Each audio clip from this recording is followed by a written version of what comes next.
Hi all Ernest അക്കാഡമിയുടെ മറ്റൊരു വീഡിയോയിലേക്ക് സ്വാഗതം. ഇന്ന് നമ്മൾ വന്നിരിക്കുന്നത് ഫിംഗർ പ്രിന്റ് സെർച്ചർ എക്സാമിനേഷന്റെ കോമ്പറ്റീഷൻ ലെവൽ എത്രയാണ് എന്ന് നിങ്ങളുമായിട്ട് പങ്കുവെക്കാനാണ്. അതായത് കൺഫർമേഷൻ കൊടുത്തു കഴിഞ്ഞ് PSC ഓൾറെഡി അത് ഡിക്ലെയർ ചെയ്ത് കഴിഞ്ഞു. എത്ര ഉദ്യോഗാർത്ഥികളാണ് പരീക്ഷയ്ക്ക് വേണ്ടി അവർ അഡ്മിറ്റ് ചെയ്തിരിക്കുന്നത്, എത്ര ഉദ്യോഗാർത്ഥികളെയാണ് അവർ റിജക്ട് ചെയ്തിരിക്കുന്നത് എന്നുള്ള ഒരു കൃത്യമായ റിപ്പോർട്ട് വന്നിട്ടുണ്ട്. അപ്പോൾ അതിന്റെ അടിസ്ഥാനത്തിലാണ് നമ്മൾ ഇന്ന് ഈ വീഡിയോ ചെയ്യുന്നത്. അപ്പോൾ നമുക്ക് വീഡിയോയിലേക്ക് കടക്കാം.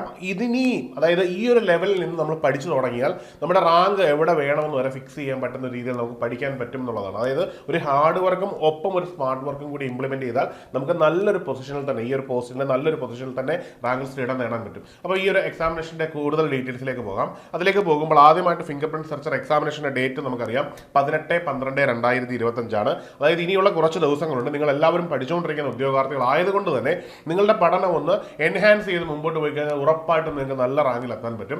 അപ്പോൾ നമുക്ക് എത്ര പേരാണ് പ്രധാനമായിട്ടും ഇപ്പോൾ എക്സാമിനേഷന് യോഗ്യത നേടിയെന്ന് നോക്കാം. അന്ന് ആപ്ലിക്കേഷൻ നോട്ടിഫിക്കേഷൻ വന്ന പ്രകാരം ആപ്ലിക്കേഷൻ ഇട്ട മൊത്തം ഉദ്യോഗാർത്ഥികളുടെ എണ്ണം എന്ന് പറഞ്ഞാൽ 33,675 ഉദ്യോഗാർത്ഥികളാണ് ഇതിൽ അപ്ലൈ ചെയ്തത്. അതിൽ നിന്ന് ഏതാണ്ട് 10,923 പേരുടെ ആപ്ലിക്കേഷൻ ഇൻവാലിഡ് ആയി പോയി എന്നുള്ളതാണ് പ്രധാനമായിട്ടുള്ള കാര്യം. ഈ ഒരു ആപ്ലിക്കേഷൻ ഇൻവാലിഡ് ആയി പോയപ്പോൾ റിമൈനിങ് ആയിട്ടുള്ളത് 22,752 പേരാണ് എക്സാം എഴുതാനായിട്ടുള്ളത്. അതായത് 22,752 പേരാണ് നിലവിൽ ഈ പരീക്ഷയ്ക്ക് മത്സരിക്കാനുള്ളത്. അതായത് നമ്മൾ മനസ്സിലാക്കേണ്ടത് മൊത്തം ആപ്ലിക്കൻസിൽ നിന്ന് ഏതാണ്ട് 10,000-ൽ കൂടുതൽ ആൾക്കാർ പുറത്തായി കഴിഞ്ഞു. അതായത് മത്സരം കുറച്ചും കൂടി ഡിഫിക്കൽട്ടി ലെവൽ കുറഞ്ഞു എന്നുള്ളതാണ്. ഇനിയും ഇതിൽ തന്നെ എക്സിസ്റ്റ് ചെയ്യുന്ന 22,752 പേരിൽ എത്ര പേര് ആത്മാർത്ഥമായിട്ട് പ്രിപ്പയർ ചെയ്യും എന്നുള്ളത് ഒരു പ്രധാനപ്പെട്ട ഘടകമാണ്.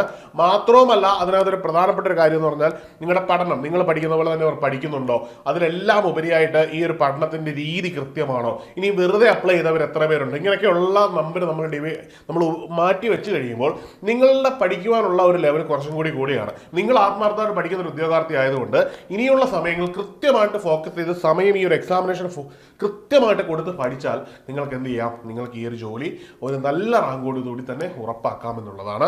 ഇനി നമ്മുടെ കോഴ്സിനെ പറ്റി പറയുകയാണെങ്കിൽ ഇനിയുള്ള റിമൈനിങ് ഡേയ്സ് കൃത്യമായിട്ട് നിങ്ങൾക്ക് ഉപയോഗപ്പെടുന്ന രീതിയിൽ സ്മാർട്ട് വർക്കിലൂടെ ക്രാക്ക് ചെയ്യത്തക്ക രീതിയിലാണ് നമ്മുടെ കോഴ്സ് ചിട്ടപ്പെടുത്തിയിരിക്കുന്നത്. മാത്രവുമല്ല നമ്മുടെ കോഴ്സ് ക്വസ്റ്റ്യൻ പേപ്പർ ബേസ്ഡ് ആയിട്ടാണ് നമ്മൾ പോകുന്നത്. മുൻവർഷ ചോദ്യ പേപ്പറുകളും വരാൻ സാധ്യതയുള്ള ക്വസ്റ്റ്യൻ പേപ്പറുകളൊക്കെ കൃത്യമായിട്ട് വർക്കൗട്ട് ചെയ്ത് നല്ലൊരു സേഫ് സോണിൽ നിങ്ങൾക്ക് എത്താൻ പറ്റും. മാത്രമല്ല നമ്മുടെ ഈ കോഴ്സിന്റെ ഏറ്റവും വലിയ അഡ്വാൻറ്റേജ് എന്ന് പറഞ്ഞാൽ നിങ്ങളുടെ എക്സാം ഹാൾ ഫിയർ കംപ്ലീറ്റ് ആയിട്ട് അവോയ്ഡ് ചെയ്യുന്ന രീതിയിലാണ് നമ്മൾ ചെയ്തിരിക്കുന്നത്. നമുക്ക് ക്വസ്റ്റ്യൻ പേപ്പർ ചെയ്ത് തന്നെ മുമ്പോട്ട് പോകാമെന്നുള്ളതാണ്. അപ്പോൾ എല്ലാവരും എത്രയും പെട്ടെന്ന് ഈ ഒരു കോഴ്സിന് ജോയിൻ ചെയ്യുക. നിങ്ങളുടെ റാങ്ക് ഇപ്പോൾ തന്നെ ഉറപ്പിക്കുക. അപ്പോൾ നല്ലൊരു റാങ്ക് നിങ്ങൾക്ക് കിട്ടട്ടെ എന്ന് ആശംസിക്കുന്നു. മറ്റൊരു വീഡിയോയിൽ കാണാം. Good bye.